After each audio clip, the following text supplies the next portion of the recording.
मराठी सृष्टीतील दिग्गज अभिनेते राजा गोसावी यांची मराठी चित्रपट सृष्टीत विनोदाचा राजा अशी ओळख होती.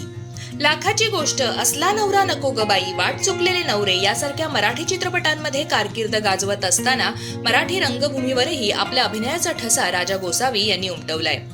1998 मध्ये राजा गोसावी यांचं निधन झालं. पण तुम्हाला माहित आहे का की राजा गोसावी यांची लेक देखील एक लोकप्रिय अभिनेत्री आहे. होय, हिंदी टेलिव्हिजन इंडस्ट्रीमधील लोकप्रिय अभिनेत्री शमा देशपांडे या राजा गोसावी यांच्या कन्या आहेत. राजा गोसावी यांना 2 मुली व 3 मुलगे.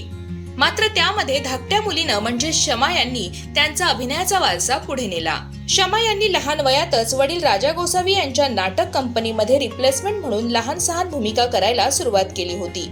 शमा यांचे वयाच्या 18व्या वर्षीच लग्न झाले होते. लग्नानंतर त्यांना 2 मुली देखील झाल्या. मात्र पतीचं अकाली निधन आणि मागोमाग वडील, सासू सासरे यांचा मृत्यू या सर्वांमुळे त्यांच्या आर्थिक अडचणी वाढल्या. घरखर्च चालवण्यासाठी शमा यांनी अभिनयाला गंभीरपणे घ्यायचं ठरवलं.